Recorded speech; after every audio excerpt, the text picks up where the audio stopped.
Hi, welcome to another Age of Sigmar AOS free new AOS video. We're talking about magic. Wizards!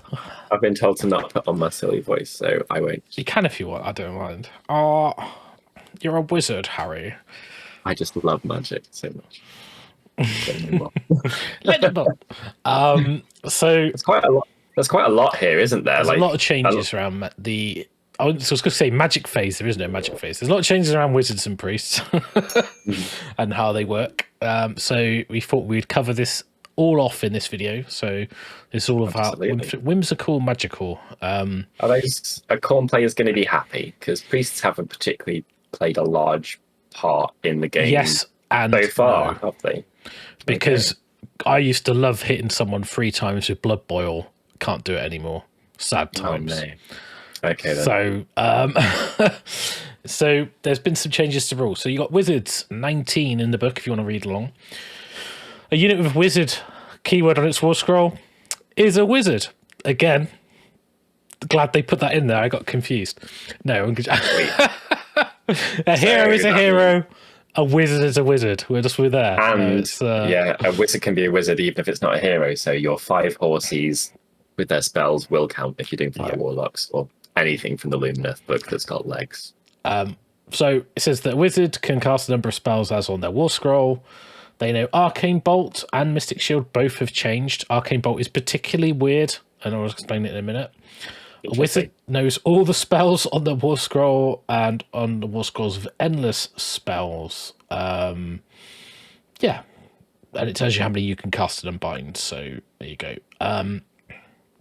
So sometimes the ability will allow a model that is not a wizard to cast or unbind. These do not use the following rules and are affected by abilities that modify casting and unbinding rules, but are not wizards for other rules purposes. So, just in case you wondered, there's some stuff that says you could do it like a wizard, and then it's like it's inferred. Do you get other stuff then? It's like nope, you don't. So, casting spells basically works the same. So you roll 2d6. You have a casting roll. Can't cast a spell more than once. So if you cast Mystic Shield, you can't do it again from another wizard in the same phase. So it's basically the same. Now, miscasts. Blast from the past. Let's go. So this is new. This is for people who know the old hammer. Dimensional Cascade is back. No, it's not. So if you roll a 2 unmodified on your cast roll, so double 1, it's miscast. The spell is not cast. So it doesn't matter if you have plus 10, you don't get it. Also, you take D3 mortal wounds, and this is the big one. The caster cannot attempt to cast any more spells in that phase. Ooh. So Nagash can miscast. Not and so can Teclis. Oh no, Teclis doesn't have to worry about it. Well, we know on the Battle of the Nerds that Teclis won out because of his stupid rules. It's all propaganda. It's all wrong. We don't talk about it. We don't talk about it in this house. So miscast. So that's new. Pretty exciting. Yeah, if someone's got multiple casts as well, it's a reason to ping them, even if you've just got D3 damage, just in case, or pop a couple of shots their way. They might have an unfortunate magic phase. If you're going to cast like several spells a turn, right? Yeah. So like you're probably going to miscast once a game at some point. If you've got, it's 1 in 36 chance, isn't it? So like if you've got like 4 spells and you're casting every single turn, then once every 2 games. Statistically, you might blow yourself up a bit. It'd be quite interesting if you're got Kairos and you play against like Nagash, he rolls a 1 and a 7, and you just go, nope, double 1. Oh god, that's good, isn't it? Ooh, that's amazing. It's like every time we do play test, and everyone goes, yeah, but what about Kairos? You're like, he's meant to be unique. Yeah. Meant to be unique. Well, at least there's no other Teach War Scrolls that break everything that's been written for the game. Yeah. Moving swiftly on. So how do horrors rally? We don't talk about it. Stop it. If I use a 1, get D6 back. If they've been slain, returned, and then technically they're different, and then can I rally? But then can I get back brims and blues? And how does that work? You can't. You shouldn't be allowed outside. I don't know. But let's just can we just FAQ the Horror War scroll to this cannot be used in match play? Would be They happier. need to get the Fellback treatment, don't they? What, have no rules? Yeah. I like Fellbats, leave them alone. They can have a wizard. They can have wizard written at the bottom of their skull. Wizardy Fellbats. Anyway, we're digressing. So perfect. So we've got miscasts. Unbinding spells then next. yeah, so you basically the same. It's 30 inches. I think that was what it was before. I get confused. Yeah, it was. I couldn't remember if that was new. I've been playing this for a while, so No, it was. no, it was. it was in 2, wasn't it? That point. It used to be 18 in 1. Basically, beat the roll. That's it. Fairly straightforward. Spells have a casting value and an effect. They have a range, and it just sort of just how it's formatted. Now, Arcane Bolt. Okay, so this is a little bit. So, the caster calls forth a ball of crackling arcane energy that hovers in their hand, ready to be hurled. So, you cast it on a 5, and it has a range of 12. But you don't unleash the bolt, okay? So you cast it, and you get like a buff that says you've got an Arcane Bolt ready. Then it says, if you cast at the start of any phase before your next hero phase, you can pick one enemy unit within range and visible. The unit takes a mortal wound. If it's within 3 of the caster, it takes D3 wounds.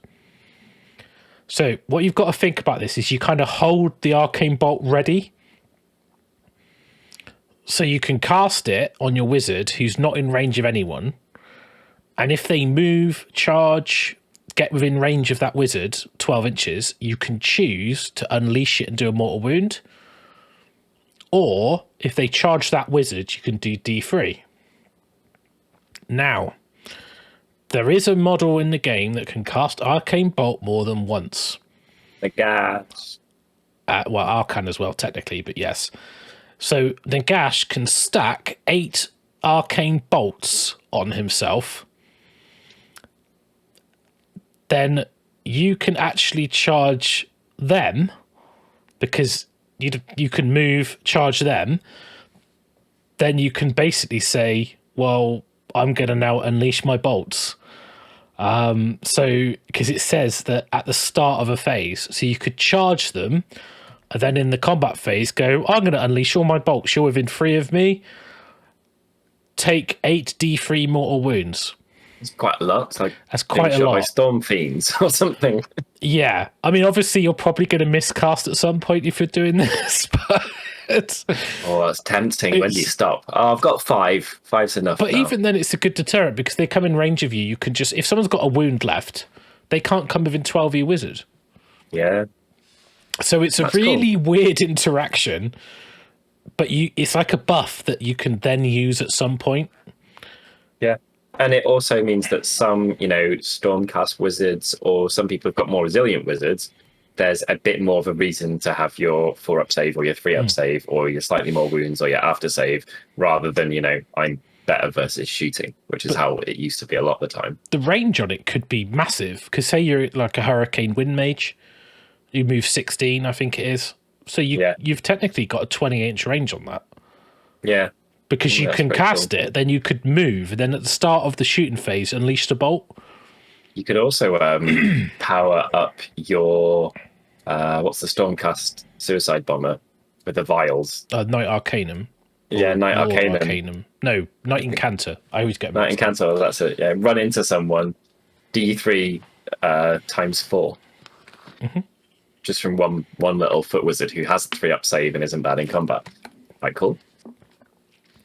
Yeah, and it's quite good as well because you can hold it for if you need it. So like if you cast it and then move around where you're going to shoot stuff or where you're going to fight stuff, sometimes you just leave a model on a wound and you're in combat and you're like, that's annoying. I'm just going to use I'm going to start the battle shock phase. I'll just use it to kill that model. Oh, that's great. Really good. There's lots of interesting interactions with it. So I like it. It's pretty cool. I mean, I quite like it where you ping a unit 1 wound that's not particularly brave, and they have to take a battle shock test. Then that'll do. It's fine.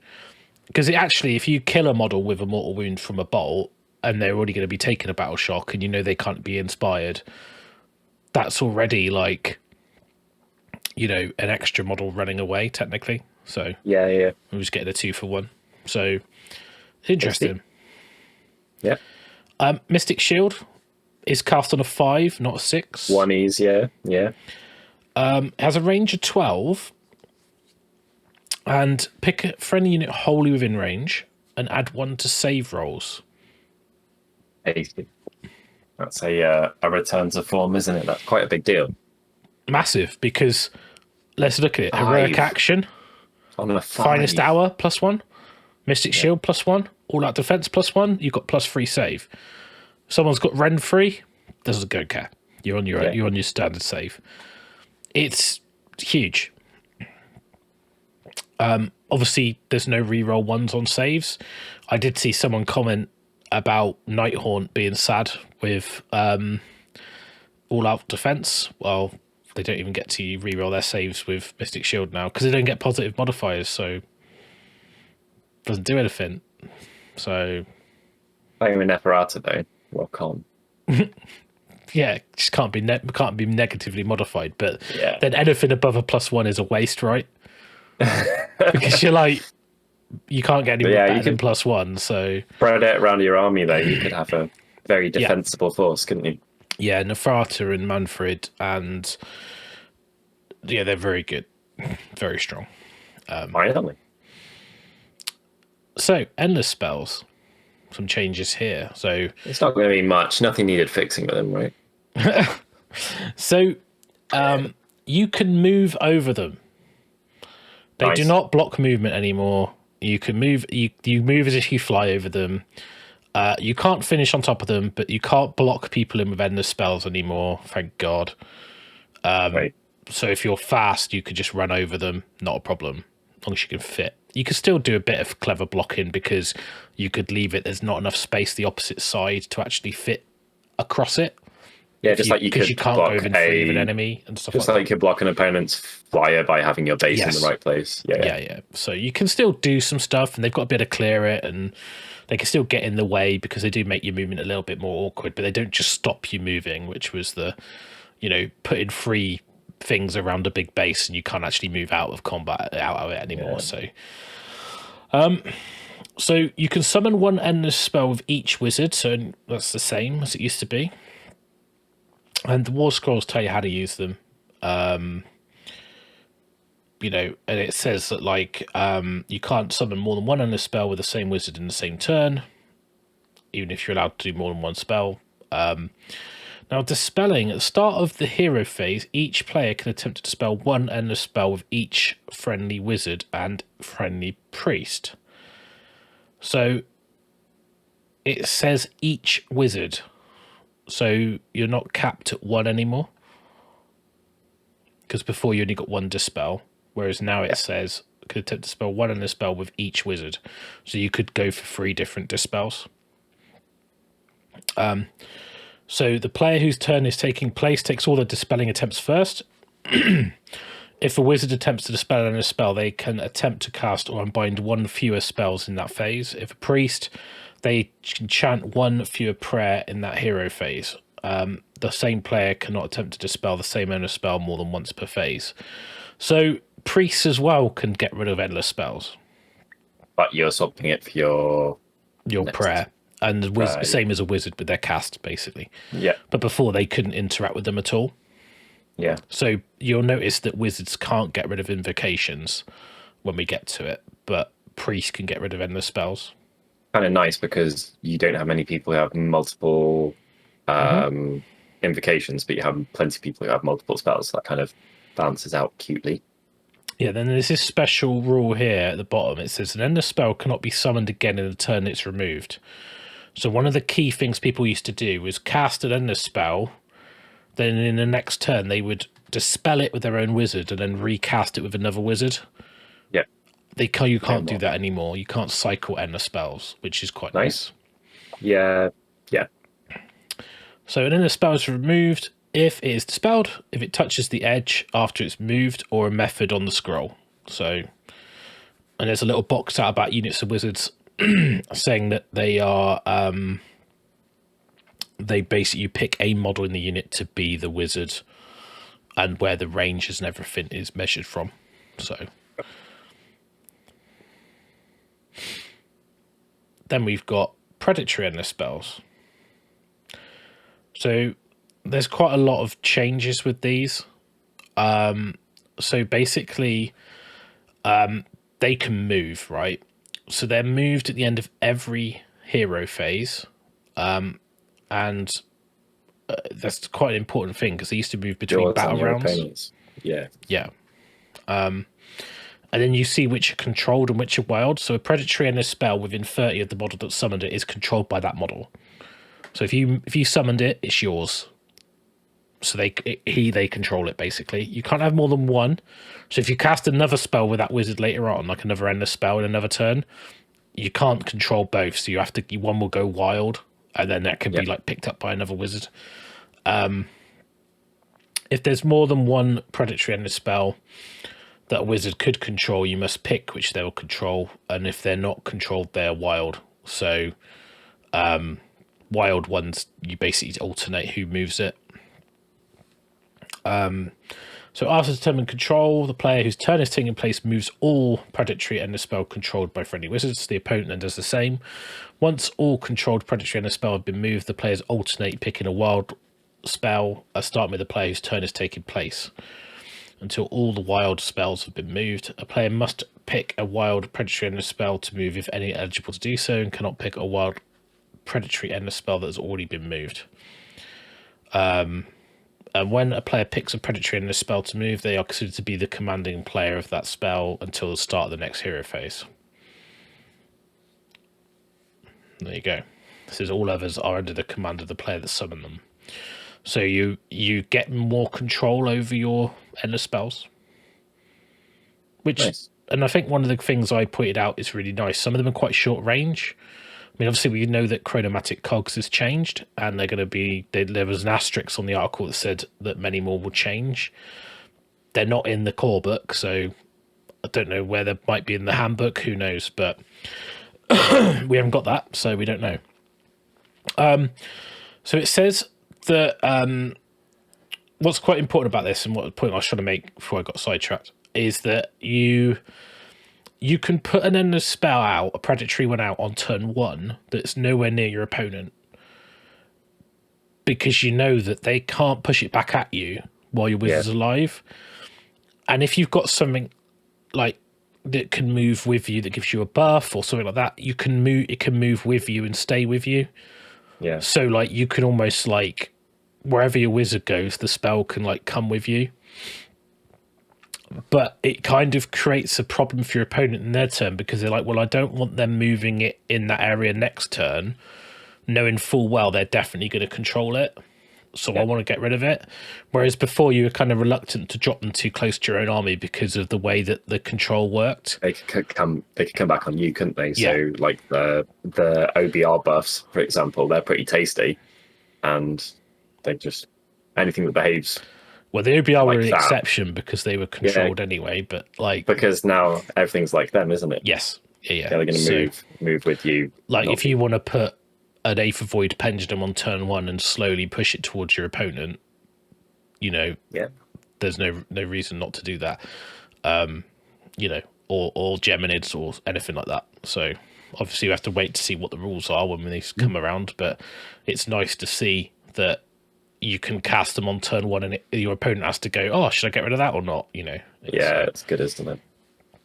Yeah, and then you've got priests. So big changes. So obviously they can chant. They get bless and smite, generic prayers. It knows all the prayers on the war scroll and invocations in the same army. So obviously, like we saw as well when we talked about enhancements, that you can pick generic additional prayers as well. This is the problem. It says chanting prayers. So in your hero phase, you can chant prayers with friendly priests. You cannot chant the same prayer more than once. So even if it's on your war scroll, so like before with like Khorne, you'd get to do like Blood Boil plus put the Rafax down plus do another one like brass, like brass skin or whatever it was called. So you could do 3. Now you only get 1. And if you do blood boil, you can't do it 3 times. So Khorne might feel a little bit hard done by, but they do get some other benefits, so it's not all bad. So they've got this thing called an answer value. So you make a chanting roll. So effectively it's like casting spells, but you roll 1d6. And there is this divine wrath rule, which is if you roll a chanting roll of a 1, the priest takes divine wrath. The prayer is not answered, and the chanting priest suffers a mortal wound. Okay, just 1, not too bad. I don't know whether they're going to do something because some priests already take damage on a roll of a 1. So I don't know if that's going to double up or there's going to be an FAQ or what. But D3 plus 1 would be painful, wouldn't it? Yeah, that wouldn't be much fun, would it? Let's be honest. So it talks about those. Bless basically is on a 4. Pick a friendly unit within range, invisible until the start of your next hero phase. That unit has a ward of 6+. So it's quite nice because it's not a save; it's a ward save. So yeah. And then you've got Smite, which is a range of 48. Pick an enemy priest, like that. And they take a mortal wound. If the chanting roll was a 6 or more, they take D3 mortal wounds. Yeah, you're going to use it on another priest. Yeah, so my god's better than your god. Not too likely to come into most games though, even if priests are more common. Yeah, I quite like it though. It's nice. So yeah, it kind of makes sense, right? You can. Yeah, it does definitely. Yeah. So then you've got invocation. So invocation is a divine entity that summons. These are like the endless spells that aren't spells. So this is like your Rafax, Hex Gorgeous Skulls, and the Fire Slayer one, whatever they're called. Those Fire Magma Droth, Man of Doom, and stuff like that. Someone could tell me what they're actually called. I don't know. Magnematic invocations, I think. Ooh, check you out. Yeah. I know there's a firewall. Yeah, there is. So just stops traffic. The says the invocation cannot be attacked, affected by abilities. It's a bit like a endless spell. You can move through it, etc. They're also under the command of the player that summoned them. So in your hero phase, you can attempt to summon 1 invocation with each priest. When the player used to summon the invocation is answered, invocation set up on the battlefield as described in the war scroll. So it's just summoning it. Banishing invocation. Start of your hero phase, you can attempt to banish an invocation for each priest instead of chanting a prayer with that priest. So basically, you can try and get rid of it by rolling a dice and rolling a banishment roll. If it's greater than the answer value of the invocation, it's banished. You remove it from play. So, and it cannot be summoned in the turn it was removed. So pretty cool. And then they get the same rules to be removed. So what's noticed here is that priests can get rid of endless spells and banish invocation, but wizards can only attempt to dispel endless spells. Yep. That's it, really. Tasty. It's a bit more magic-y stuff, and the stuff that felt weird has been fixed quite a lot, actually, which is nice because endless spells always felt pretty mental. Yeah. Am I right in thinking you can't unbind prayers?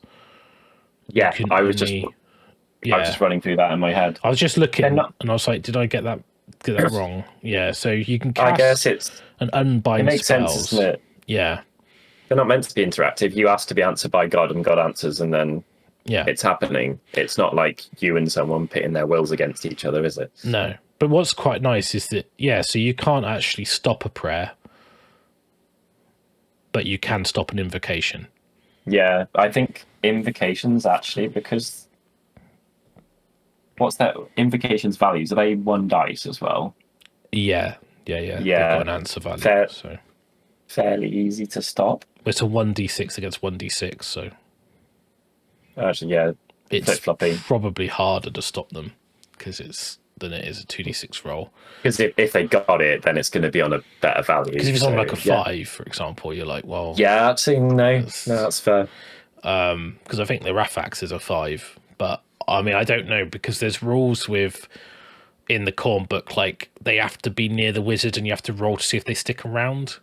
So it'd be interesting to see if that's still there or if it's just going to be they have to get rid of them themselves and a bit more like endless spells. I'm sure they'll be either way. Yeah, I mean, FAQ or an errata or something. I'm sure there'll be an FA because there's so many changes in the edition. Like, there's going to have to be like a raft of FAQs across. It's going to be an FAQ that's longer than the first edition of the game. Well, it's only 4 pages. That's going to be hard. Yeah, exactly. Yeah, but that's all the prayers and the wizards. So some cool changes. I like the. I mean, I like the fact you control your endless spells now. You don't get blocked for movement. You know, you've Mystic Shield, Arcane Bolt are different. You can't cycle endless spells. And the priests have got a bit of an overhaul. And there are some war scrolls out there that have got the priest keyword but are not heroes. Yeah. Like the War Shrine. So that's a totem and a priest. So it's pretty cool. Key piece in your army, yeah. I think it's there's a load of models that don't get considered much as well that maybe now would be reconsidered.